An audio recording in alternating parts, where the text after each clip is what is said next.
Welcome to another episode of State of the Wizards. I am your host, K. Jose, and I have a special guest on here, Alphonso from the Dirty Bucket. He's going to definitely tell you how you can find him, but this is another Wizards content creator. Great content, by the way. Check him out. If you're new to the channel, welcome. If you're returning, welcome back. But we're going to definitely talk some Wizards hoops. But before we even get started, Alphonso, introduce yourself. Tell them how everybody can find you. Yeah, man. Thank you very much for having me on the show, man. Really appreciate it. It's always cool to link up with other Wizards fans and chop it up.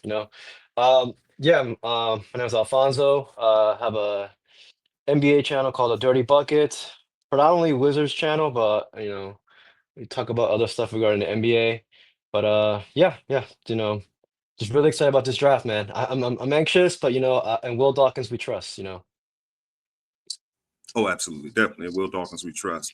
So let's go ahead and get started. So the draft is 48 hours from now. Mhm. There's a lot of rumblings. There's a lot of conversations being put out there of who worked out for the Wizards, who's not working out for the Wizards, who the Wizards actually like.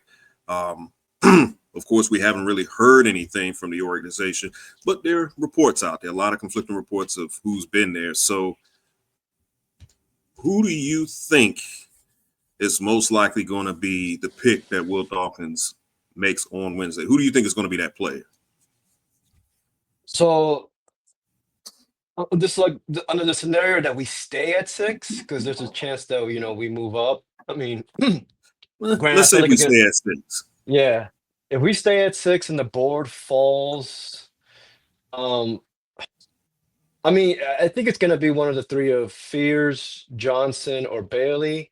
In the video Mm-hmm. I dropped, I was just like, I think it's gonna be Fears. I mean, I'm 60% sure it's gonna be Fears, even though I myself I'm not the biggest fan. I like him, but I prefer honestly within Trey Johnson, VJ Edgecombe, or Bailey. But just from reading from everything I see, it just seems like if Fears is on the board at six, just trying to be realistic, I definitely see Will Dawkins possibly going after him, like taking him at six if he's there. And there's not a chance that he's there at six either, because apparently Utah really likes him. He had a second workout with Utah. Um, so I wouldn't be surprised if he goes at five. But I Mm-hmm. mean, if Fears is there at six, I'm like 60% sure it's gonna be Fears. Yeah, wow, that's a pretty good percentage, a pretty high percentage. So Yeah. I'm kind of torn because when it comes down to Fears, I know he can shoot. I've seen his clips. I mean, he can shoot. No problem putting the ball in the basket.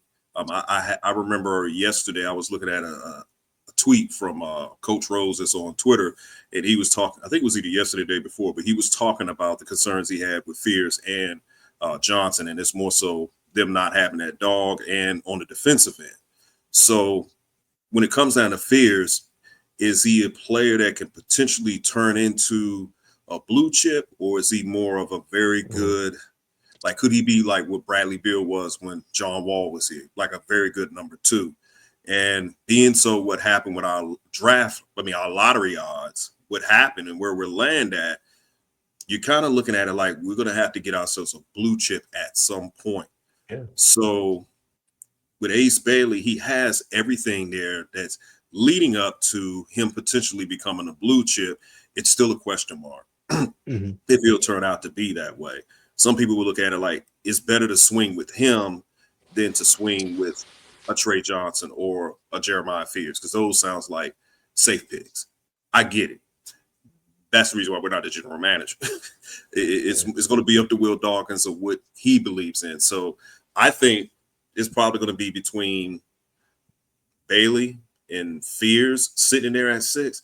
And then it's one of those things of who does Will Dawkins like? Now, most people would say, well, they haven't worked out Ace Bailey. Well, it's Monday. And then they got tomorrow. And then, of course, they got Wednesday.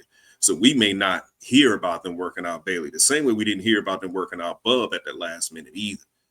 But this is it's an important draft, but this is the draft where it's really going to let us know how good Will Dawkins is when it comes down to drafting.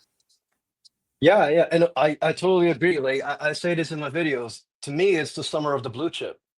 You know, Mm-hmm. like I mean, we got scorned by the lottery. You know, we were all talking Cooper, Dylan, you know, even Bailey, but like, you know, we got scorned. But at the end of the day, we have to manifest our own destiny. I'm not gonna, you know, I mean, I said fears, even though honestly, I want Bailey. I'm team Bailey, but Mm-hmm. or Trey Johnson, honestly. But like, I'm under the impression that Charlotte's gonna move back, and I don't Mm-hmm. think Bailey, unfortunately, because we got the Pelicans and we got the Nets just eyeing Bailey. Apparently, also the Nets are eyeing Fears too, but there's a lot of smoke out there. But uh, my dream scenario is Bailey falling to six, but like realistically thinking, I can definitely see Pelicans or the Nets trading up to get him. So that means Mm-hmm. that we will be in a bidding war with those two, and ideally it would be Charlotte who we be in a bidding war with to Mm-hmm. secure our man. So again, like with Fears, like yeah, I like him, but he's not technically my guy, even though he has the shooting upside, you know what I mean? 85% from the free throw line. 3 point, he shot what, the 26.7, I believe, from the three on a healthy amount of attempts. Um, but it's just I don't know, man. Like undersized point guard. Granted, he gained 11 pounds of muscle per report. It's just the comparisons I see to Jeremiah Fears Mm-hmm. is cool or Jamal Murray.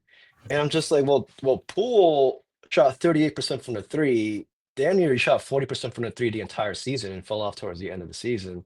Right. Jamal Murray is in the same boat. Like there are different types of worlds when it comes to 3 point shot. But I Right. mean, I guess the entire NBA community is banking on, you know, Fierce's jump shot getting better in the NBA, which there are signs for. But to me, I'm still team Ace Bailey, honestly. Yeah. Right. Right. Right. I definitely understand. I look at like Trey Johnson.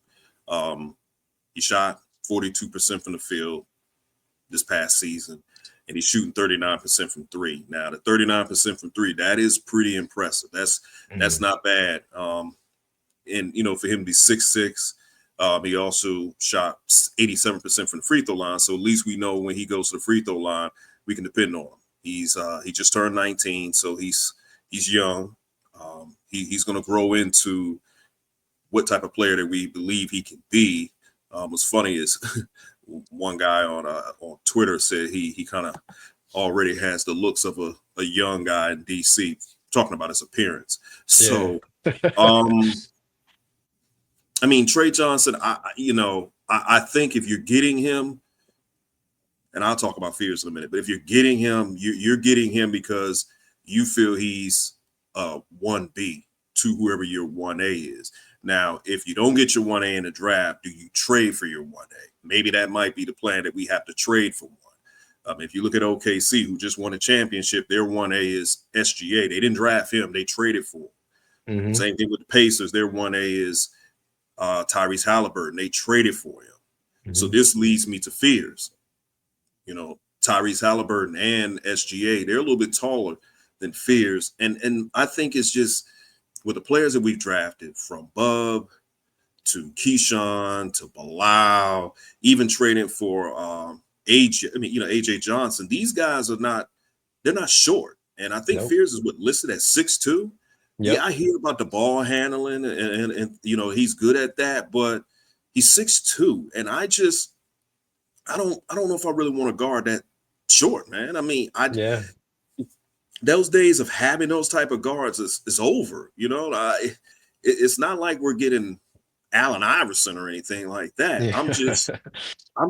I mean, that's what scares me about Fears, is that people fall in love with him. Oh, well, he can get to the rim with no problem, and this and the third. And I know people say, well, Ace Bailey, it was questions about his height, but there's questions about Fear's height too. I mean, he's short.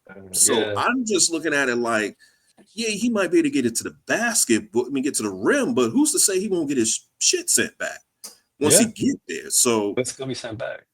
I just, that's where I'm with when it come down to him. I mean, I like again, with the potential with Ace Bailey, he seems to have that dog in him. You're definitely going to have veterans surrounding him to keep him, to make sure he develops into the player that he's supposed to be, and of course make sure he doesn't get in trouble which is kind of ironic because Chris Middleton, he went ahead and opted in on this deal, which I'm not surprised that he did that. But that's a player right there that you could, if you draft Ace Bailey or if you Hmm. draft Trey Johnson, that's a veteran that you can put right there with them and make sure that they turn out to be a professional. So the I think it's just Wizards fans PTSD where we looking at like let's just go with the safe pick. Let's get Con Knipple or let's go Hmm. get it.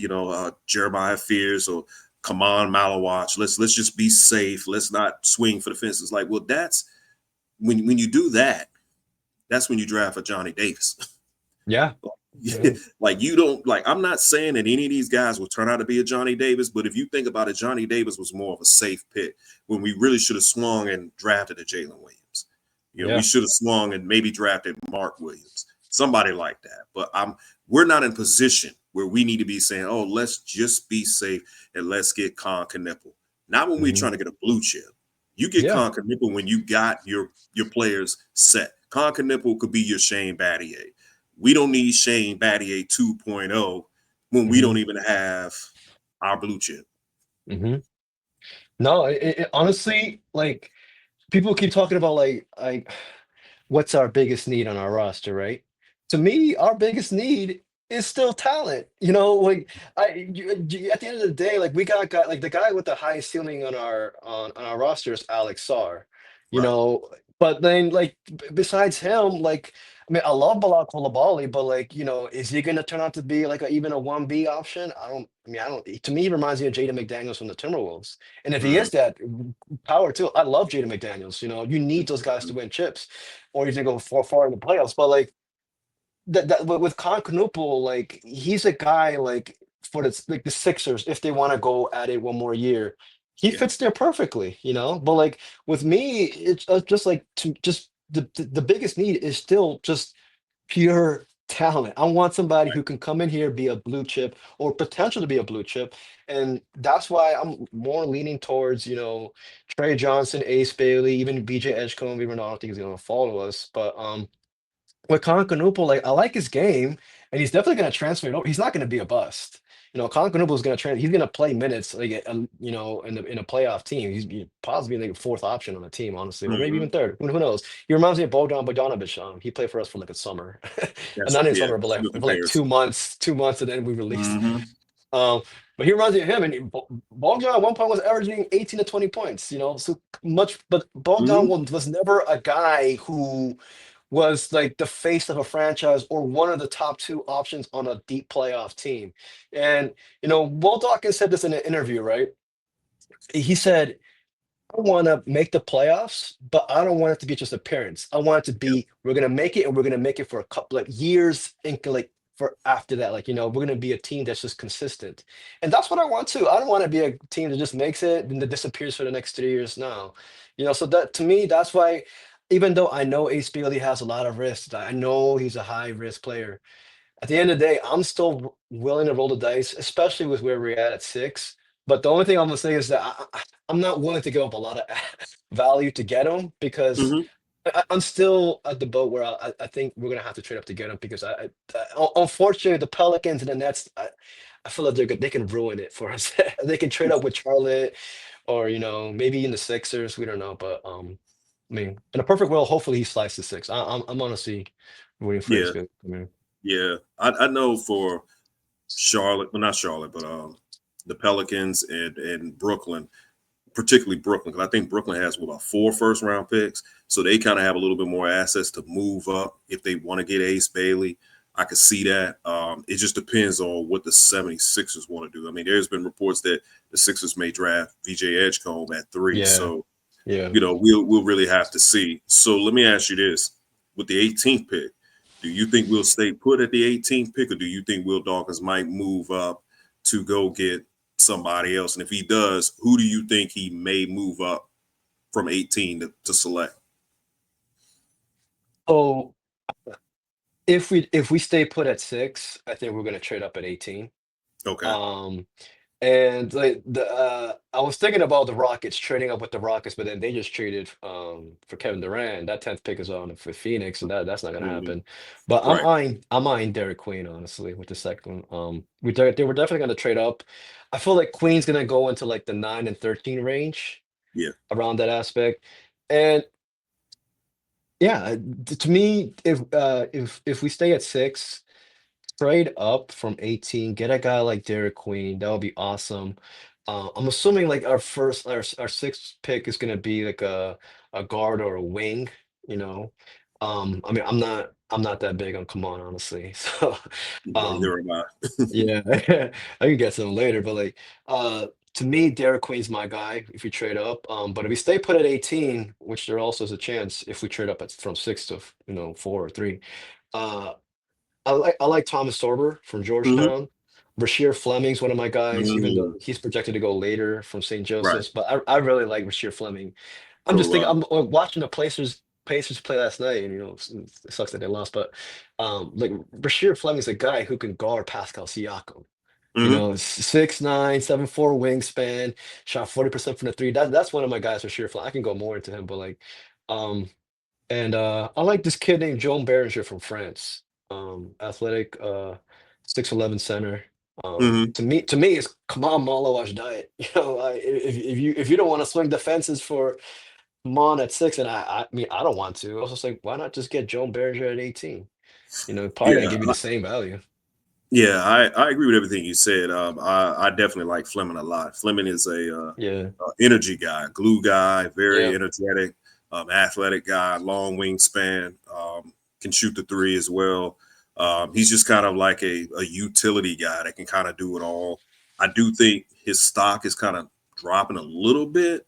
yeah, I've seen some mocks where they may have him as a early second round pick. Some have him as a late first rounder. So I like him. I got a feeling that we're probably not going to be using that second round pick because I think we're yeah, probably going to have to use it to move up from 18 if possible. yeah. I like Derek Queen a lot. Um, wouldn't be surprised if Phoenix stays pat at 10, that may be a player that they may draft. I mean, Phoenix got to start getting Mhm. younger. Yeah. Um, if that be the case, Sorber, I'm okay with him.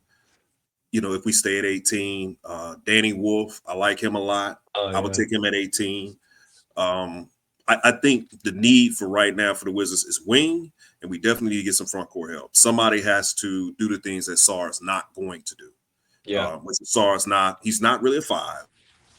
He really wants to play the four.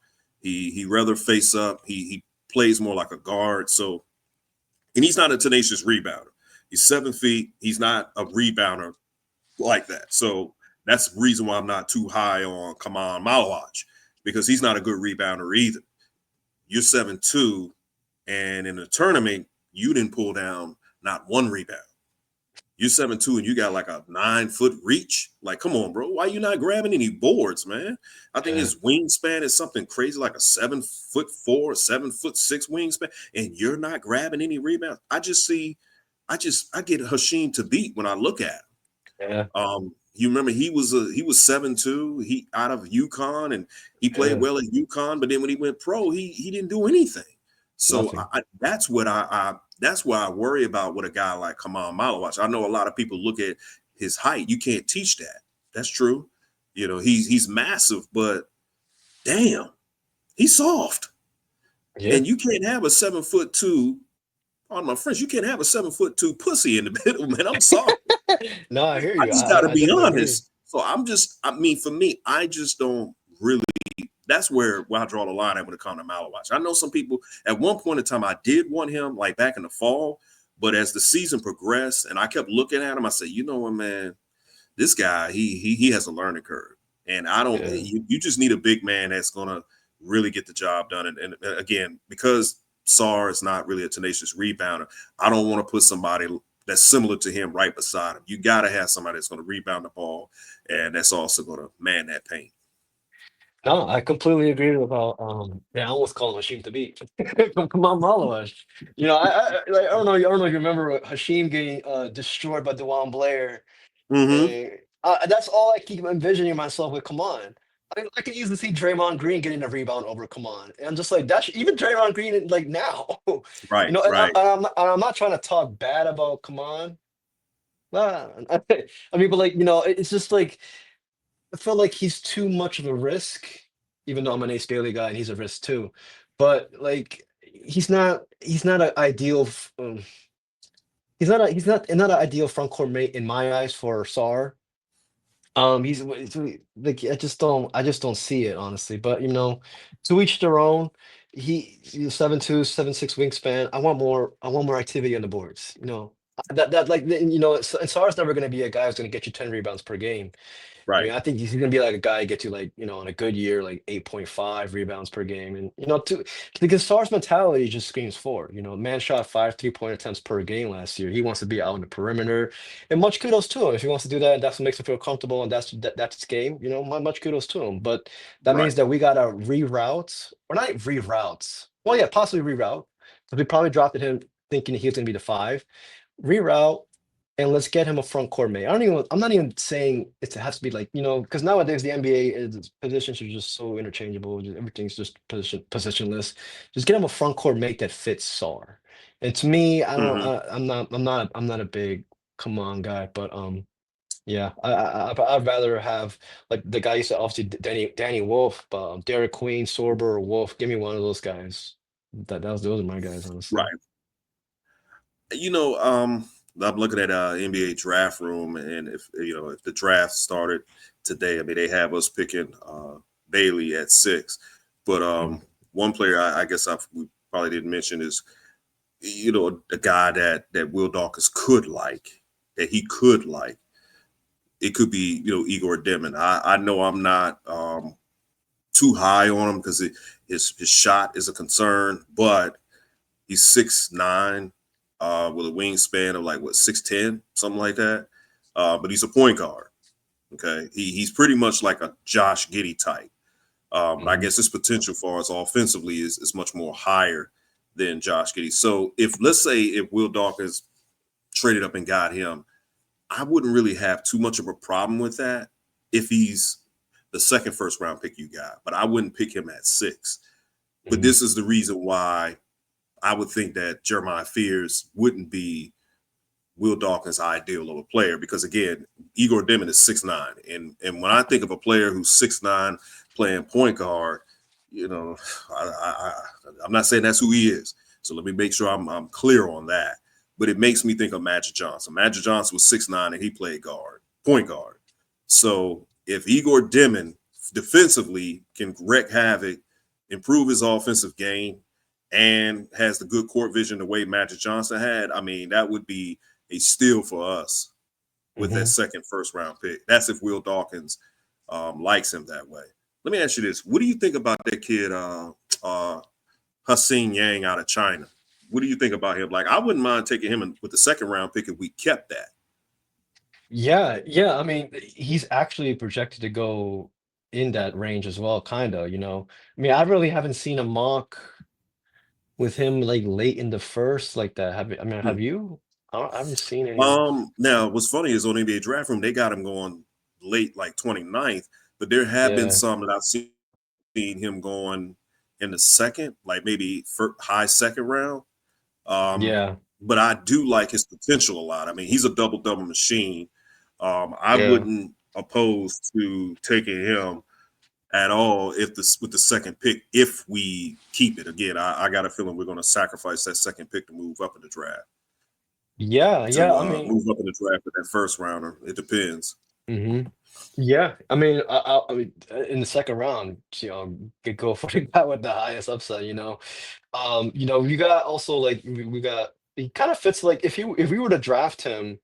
Because Tristan Vucevic or Devuch, this is a guy, he can't 7-footer, athletic, can shoot from the three. I kind Hmm. of, like Will Dawkins, I mean, I'll probably say what Tristan's a little bit more athletic, right? But Yeah. yeah, yeah, yeah. But I mean, I wouldn't be surprised. I wouldn't be surprised. And yeah, I'm definitely with the 40th pick. But I'm kind of with you, honestly. Like, I feel like that 40th pick is going to be used as trade bait. Because I'm also Hmm. thinking about it this way: is like are we gonna bring three rookies again this year in this upcoming draft class? I feel like Right. Walt Dawkins wants to, maneuver his assets and make sure he gets his man. Because I mean, we all know. Like I say this all the time in freaking videos, but like, he's moved up once for Bilal Coulibaly. Traded. He Mhm. really liked Bob Carrington. Traded Denny Avdia, got his man at 14. Keyshawn George. Like that's one thing about Walt Dawkins that I'm just like. I truly, truly appreciate it because back then with Shepard and Gronfeld, they're just like, oh, we're gonna wait for a guy. Hopefully he's there, and then they're gonna. And but what mostly ended up happening was they settled. Mhm. And I hate that idea of just settling. Don't ever, not even like in basketball, in life, just don't settle. Just reach for the stars. Go after your dreams. Go after the guy you like in the process in Right. the draft. And Right. that's one thing about Dawkins that he's continuously shown in just the 2 years he's been here. So I'm pretty sure, like with that mindset, he's gonna use that 40th pick to trade up to get, rather with the 6 or the 18, to trade up to get one of those guys. And funny you brought up Demon because he's my second option. First option is trading up for Derek Queen, but my second option is like whatever happens at 6. But if Demon's still there, because he's been sliding too a little bit. I mean, he was going from 8 to 10, and then now I see him Mhm. going from 10 to 14. Um, but from everything I'm reading, like I'm still I like Demon, but he's my second option with regards to trading up, honestly. Okay. Yeah. That's I wasn't too. I'm not too high on him, but let's just say if he ends up being selected by the Wizards, I won't be super upset. Let's put it that Yeah. way. I won't be upset much. If you talked to me maybe about a month or two ago, I probably would be, but I'm a little bit open to that because I would prefer him over Jeremiah Fears. Like again, it's Yep. Jeremiah Fears' height that concerns me. I know some people Hmm. probably may not be concerned about it, but I say this: you can't you can't talk about Ace Bailey's height and not talk about Jeremiah Fears' height. I Hmm. mean, Ace Bailey was listed at 6'10. We found out he's more 6'7", 6'8". Okay, cool. Yeah. What Nothing wrong have with that. nothing wrong with that. He got a long wingspan, but when we're talking about a point guard who's 6'2", and you're talking about him going up against guys like Tyrese Halliburton, guys like SGA that are taller than him. I just, I mean, I don't know. I don't know. I don't know if I'm just not too fond of that. Again, he has to really, really, really wow me for me to say, oh, hell yeah. Again, he has to be like Kyrie like or Allen Iverson like. If he's not none of those guys, I don't even want to talk about Yeah. at all.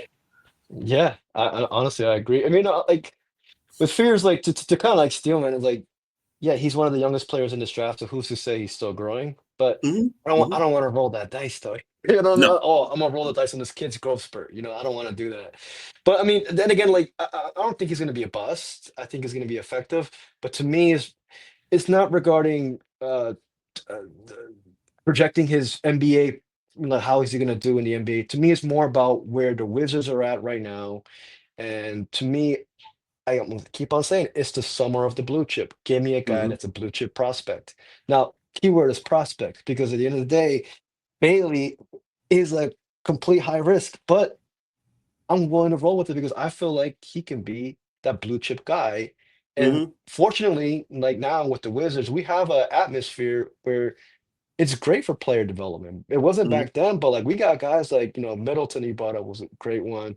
Smart, Anthony Gill, even Jordan Poole, even if he stays, I don't know if he's going to stay, Hmm. but he's Hmm. a great veteran gym rat. People don't know about this. They just dog on him from the outside of it, but they don't know how much of a gym rat he is, how much like he's beloved by the young bucks in our team. But like we got Exactly. a great like player development, in my opinion, right now, where it could nurture a guy like Ace Bailey. Hmm. Whereas if Ace Bailey were to go to the Sixers, I don't think Ace Bailey is going to turn out to be anything. That could ruin his career, honestly. He could possibly be like a Jonathan Kuminga situation right now where he ain't playing, Right.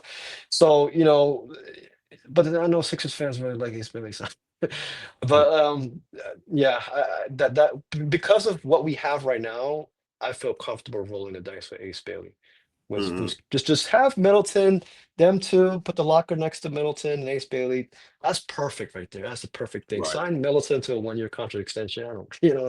That'd be awesome. That'd be awesome.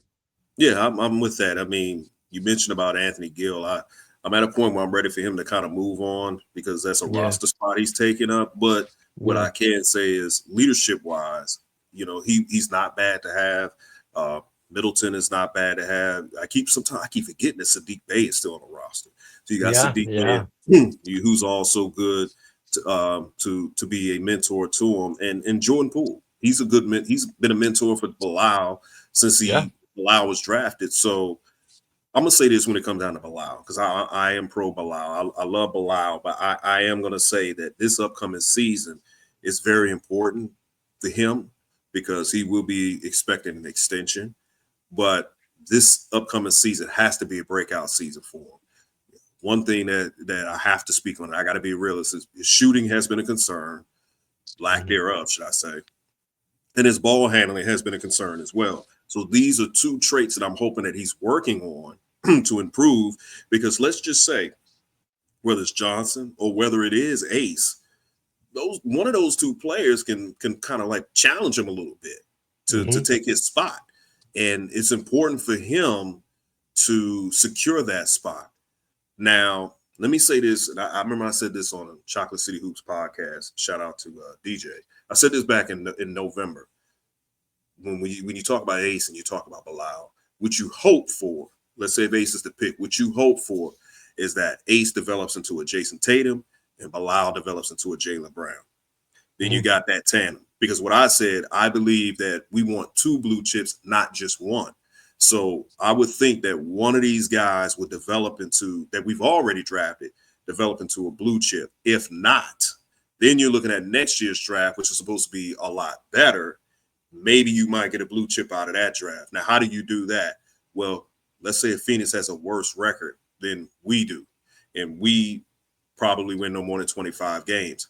Let's just say Phoenix somehow, some way wins the number one pick. Boom, we can just do that pick swap, and we're now sitting at Uh-huh. number one. So that's kind of the reason why I hope that we don't sit there and say this offseason, let's get our guys and fuck that pick next year. I hope we don't take that mindset. Yeah, But yeah, again, that's Will Dawkins. It's up to him. I wouldn't think we would do that, but the way looking at what's going on in Phoenix, it's very possible that they're going to be bad again, that they're not going to be that great. And after we saw how the way the lottery is, they may end up being in that top three. And I would yeah, love for us to have our pick so we can swap with those guys, mess up yeah. their rebuild even more. Yeah, we donated them Bradley Beal. You know, yeah, no, I completely agree. Going back to Bilal though, to me, Kyle Kuzma messed things up last year with him a little Yeah. bit. Kyle Kuzma came in like, and he was supposed to when he resigned with us, he was supposed to be that guy. Oh, I'm gonna be the mentor. I'm gonna be the, I'm gonna help these. And towards like halfway the season, he was like, man, screw these rookies. I'm gonna get Mm-hmm. mine. I don't know. You remember we said that, Yeah. and Yeah. and to me, like, I'm just like, I'm not gonna lie, I was a bit mad at him because I was just like, dude, you signed up for this, and why are you over here complaining, you know? But what Kyle Kuzma did was like, you remember at the beginning of the season, Bilal Coulibaly was balling last year in the beginning of Yeah. the season. He Kyle was. Kuzma was injured. But at one point, Bilal was averaging like what 18 points or something like that. You know, Mm-hmm. getting his own. He strapped up Trey Young the first couple of games of the back to back, Mm-hmm. and we were all like, wow, like Bilal's doing, he's breaking out. But then Kyle Kuzma comes back, and then Bilal just, unfortunately, he got a little bit like shy. He wasn't Mm-hmm. as trigger happy anymore. I remember I did some research like when Kyle Kuzma was not in the lineup, Bilal was averaging like what 13 to 14 shot attempts per game. Kyle Yeah. Kuzma comes back, he only shooting eight shots per game. So Mm-hmm. like you can just tell like Bilal like, all right, he's gonna get the shots up. I'm gonna be sitting here trying to be a 3-and-D wing, and his three wasn't even going in. I believe he regressed last year, from Mm-hmm. his rookie year. So, but hopefully now this year, with Kyle Kuzma not being there anymore, Bilal takes that next step. Because yeah, I definitely agree. This is a critical year for Bilal, even though like he has another year after this in his rookie contract. But at least show signs of improvement regarding shooting. Mm-hmm. That's what I want. He may have that Denny idea gross where like idea kept going up and up and up and then boom, fourth Mm-hmm. year. So we never know. We got to be patient, but like because Balak came out super raw from France, but yeah, I definitely agree with you there. I want to see some signs of improvement from Bilal, and I feel like we're going to. I really like Bilal. I really Yeah. do. Yeah, I definitely agree with that. When you brought up about Kyle Kuzma, you just made me think about when Bradley Beal was on the team, and I don't know how the way you felt about this guy. I didn't really have anything too negative about him as much as fans did, but when Spencer Dinwiddie was here, Spencer Dinwiddie was actually playing pretty good, like maybe the first month and a half of Mhm, that season, and then Bill went on that podcast, on Chris Haynes' podcast, and at the time we were 10-3, and he said this is not sustainable. And then he returns, and I think at the time when he was out, I think his grandmother had passed away, so he returned. So we played against Charlotte, mhm. and things went downhill after that. Spencer Dinwiddie wasn't really playing that well. Uh, all of a sudden, the camaraderie on the team kind of went south. Here comes the bad body language. So when you talk about Kyle Kuzma, those were behaviors that he picked up because he was on that squad with Bradley Beal. So this past Mm, season, a lot of the antics we saw from Kyle Kuzma, it was just reminiscent of Bradley Beal being here. Where I remember when Kyle Kuzma said he's having a hard time trying to fit in. And I'm like, what do you mean you're having a hard time trying to fit in? yeah, And you could just tell he didn't take last season serious because it was rumors about him coming in out of shape. He's kind of was, he was just doing a lot of things that wasn't basketball related. And I said, you know what? It's time to get rid of him. Like I was ready to get rid of him beforehand, but last season really got me to that point. Like, yeah, we got to get this dude up out of here. And thank you, Milwaukee, for valuing him so highly because we got a first round pick from them guys as well as AJ Johnson. I know they weren't trying to give him up, but they had to give him up. So thank you to them. But I'm so glad we don't have to deal with that anymore. Dealing with those antics with Kuzma. But I agree with you with Bilal. You might be right. It could be similar to how the way it was with Denny. The difference is that Bilal is doing this under the regime that drafted him versus when Denny did it, he did it under the regime that didn't draft him. mm, So for Bilal, I just want to see him continue to improve, and I think he will. But I think if he has somebody like maybe an Ace Bailey, who I think would challenge him, oh man, we'll probably be looking at something special. But again, it's up to Will Dawkins if that's who he wants to draft. If it's Trey Johnson, then I'll have to grow to like that pick. But I just think that if Bailey is 6'7" or 6'8" with the wingspan he has, potential to be a blue chip, you if he's there at 6, you run to the podium, you draft him, and you don't look back. yeah. I'm with you, man. I'm with you. Run to the podium before friggin' Pelicans or the Nets try to get him, man. It's just that's the only thing I'm worried about, man.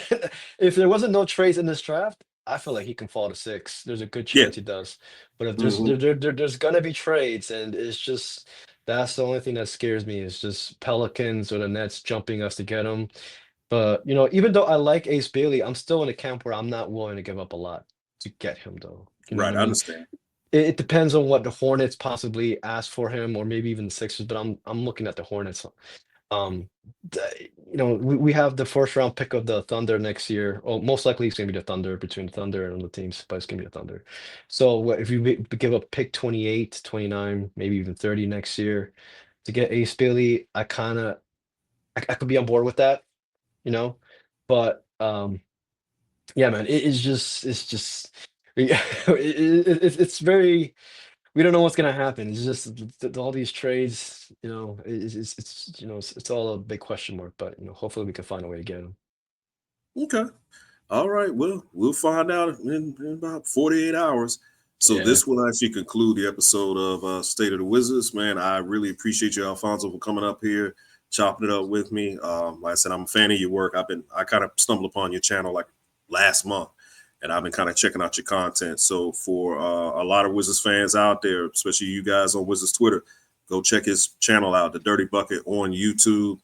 Great Wizards content, man. You got any shout outs before we conclude? um no, I don't really have that many. Shout out Bala Kolabali. No, just thank you very much for having me on, man. I really appreciate it. It's always, since I came into this content creating, man, I'm still honestly new. I'm learning. I got to continue grinding. But the thing that really just I really like about this content creation space is getting to meet the people within the community. That's really Absolutely. awesome. Brandon Scott from previously like Lockdown Wizards. He's a really cool guy. Right, Chop it right. up with a couple Absolutely. times, and other guys. Hopefully, I'd love to be back on again, man. Always down to talk Wizards with anybody from the DMV. All right, no worries. Yeah, definitely have you back up on here. I think I'm gonna have you back up on here during the summer league. We'll be able to chop it up and talk about whoever we draft and how they look in the summer league games. I'm expecting whoever that person is to not look like Johnny Davis in the summer league. So Yeah. as long as No you don't look like that interlupus. guy, I'm okay.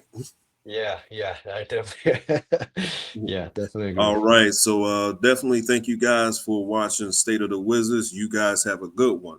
Peace.